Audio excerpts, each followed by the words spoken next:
esse sucesso todo faz a diretoria do Flamengo tentar se movimentar. E não existe uma negociação ainda, uma conversa oficial com a Fiorentina para a compra dos direitos deles. Mas o Flamengo deseja isso, até dezembro pretende sacramentar essa possibilidade. Pedro permanecer aí teria que desembolsar 12 milhões de euros e seria abatido ali 2 milhões de euros que o Flamengo já está pagando desse empréstimo dele. O Brasileirão, Pedro, é um jogador que precisa de menos tempo, inclusive em campo. A gente já falou isso aqui, Rafa, mas é impressionante. Ele precisa de menos tempo para marcar um gol. A cada 89 minutos em campo, um gol do seu Pedro. Ou seja, todo jogo do Pedro, não estou nem contando acréscimo, tem gol. Tem gol, exato. Tudo bem que ele fez 2 no último, mas em questão de média, você tem um gol dentro de 90 minutos, né? Cara, é chovendo molhado pra mim, sabe? A forma como ele domina a grande área, como ele trabalha bem no pivô, como ele tem condição de dar seguimento às jogadas quando a bola passa por ele. Não é um 9 só de último toque, mas é um 9 de ótimo posicionamento e também de último toque. Olha aqui os números dele. 28 jogos na temporada, titular em 13 deles.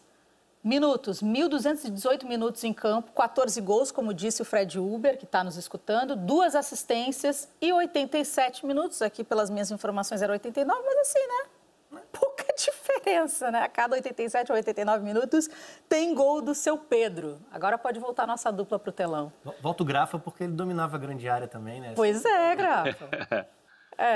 Não, e é interessante ver, né, o Pedro, além de todas as qualidades dele, né, como definidor, como jogador que sai da área, faz o pivô, a inteligência dele. Agora há pouco eu comentei sobre o jogo Bragantino-Inter, do zagueiro tá olhando a bola, e no lance que ele marca o segundo gol ali, o zagueiro que tá marcando ele tá olhando a bola, o cara que vai cruzar, ele faz o movimento para trás, né?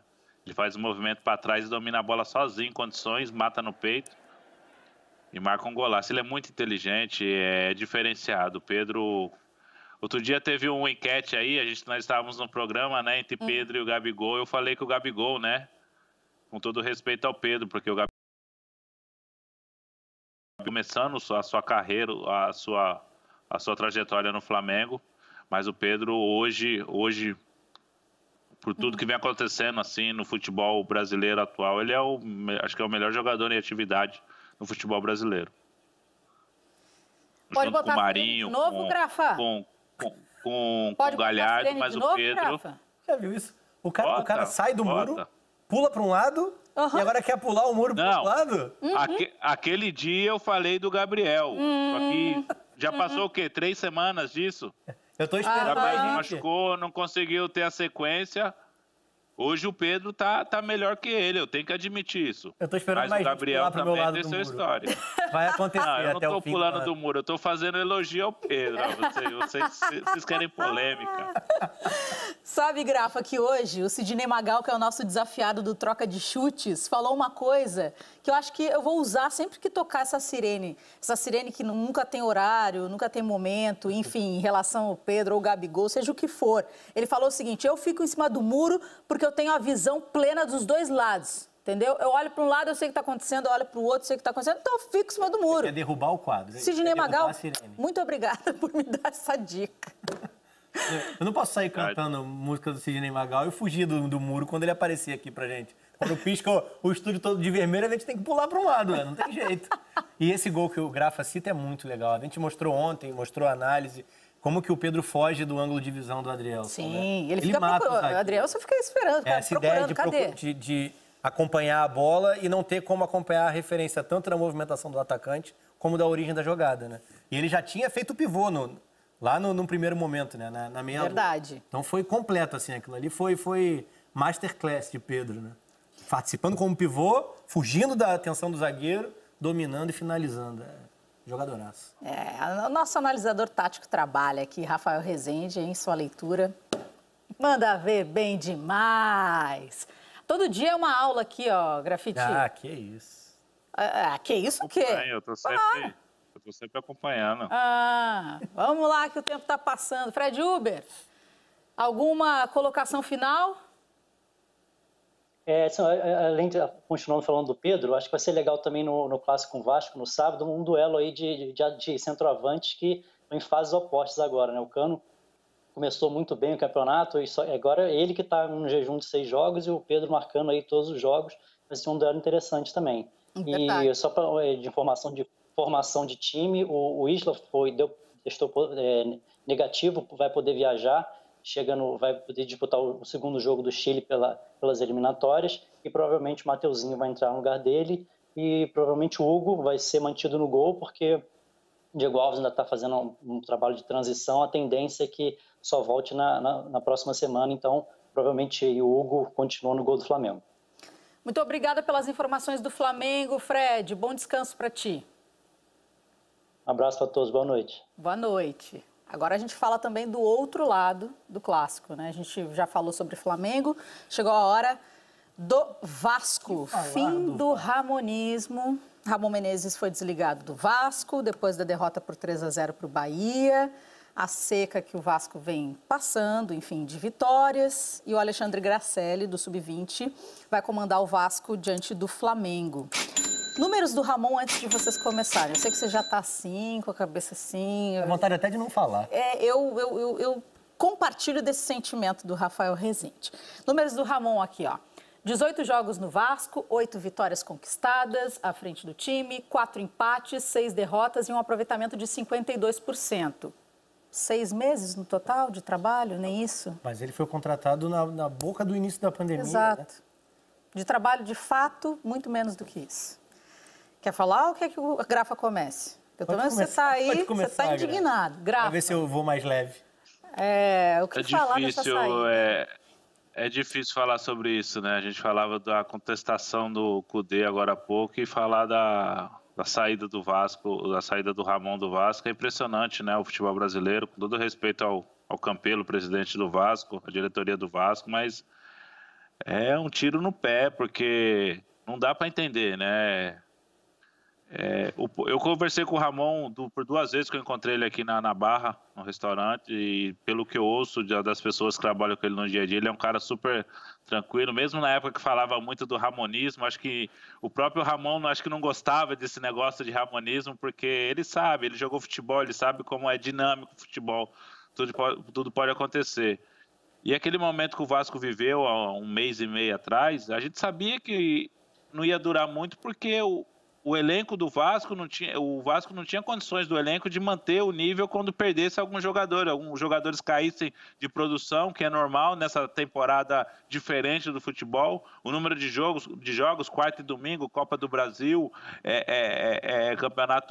Campeonato Brasileiro, é difícil o Vasco manter, que ele não tem a reposição à altura. E ia ser normal isso acontecer. E lógico que a derrota para o Atlético nem tanto. Acho que essa derrota até pode dizer alguma coisa, 3-0 para o Bahia, que após a derrota do Atlético deve ter acontecido alguma coisa nos bastidores para o Ramon ter saído dessa maneira, ter sido despedido, porque a derrota para o Atlético é até normal, acontece, porque o Vasco entrou numa rotatividade menor que a do Atlético, o Atlético passou por cima no primeiro tempo, mas acontece, um acidente de percursos. Aí depois vem essa derrota para o Bahia, e acontece isso essa semana. Deve ter acontecido alguma coisa nos bastidores aí que a gente não sabe, eu não tenho conhecimento disso, mas eu acho particularmente muito estranha essa saída do Ramon do Vasco. Inclusive o elenco está chateado, segundo o GE. Globo apurou, os jogadores foram pegos de surpresa, o próprio Ramon também. Será que a expectativa que foi criada acabou atrapalhando também o trabalho do Ramon? Tem uma dica para treinadores buscando seu lugar ao sol no futebol brasileiro. Façam o que for, só não pontuem bem no início do campeonato. Porque o sarrafo sobe, a expectativa sobe, e no momento que você não corresponde, e é natural que não corresponda. Eu acho que o Vasco não tinha nem desempenho por quanto ele pontuou. E eu falei isso aqui algumas vezes, a torcida ficou um tanto incomodada. Eu acho que ele está retornando à média. Na capacidade de finalizar, combina um tanto com o que é a seca do Cano, mas também finalizando muito menos, o Vasco um tanto empacado nesse sentido. E acho que é natural, o Vasco vai brigar na segunda metade da classificação. Só que a pontuação muito grande, bateu numa liderança de campeonato, não fazia isso há algum tempo. Isso gera uma expectativa e gera uma frustração consecutiva. Mas para mim se responde por uma questão, tem eleição em menos de 1 mês. E para você para a situação, Alexandre Campelo ter alguma chance de vitória, ele tem que ouvir uma série de correntes políticas dentro do clube. E o que deve ter tido de corneta internamente, depois de tomar 7 gols e fazer 1 em 2 partidas, e aí nem tanto pelo Atlético, que reconhecidamente é o melhor time, mas pelo Bahia. Vamos comparar o Vasco e o Bahia, em termos de estrutura atual, em termos de pagar salários religiosamente em dia, em termos de montagem de elenco. Quem é superior dentro do Campeonato Brasileiro antes dele começar? O torcedor do Vasco acha que é o Vasco, mas só por tradição. Por Nada diz que o Vasco vai terminar o campeonato na frente do Bahia. E o Bahia tá mal no Brasileiro ainda. Não começou bem, também trocou comando. Mas se você for falar de estrutura, da preparação para um campeonato brasileiro, não é surpresa o Vasco perder do Bahia. Só é pro torcedor com o ego ferido e por essa frustração pelo que falou o Sarrafo lá em cima no início. Mas é lamentável a demissão. Não tem critério técnico nenhum na demissão.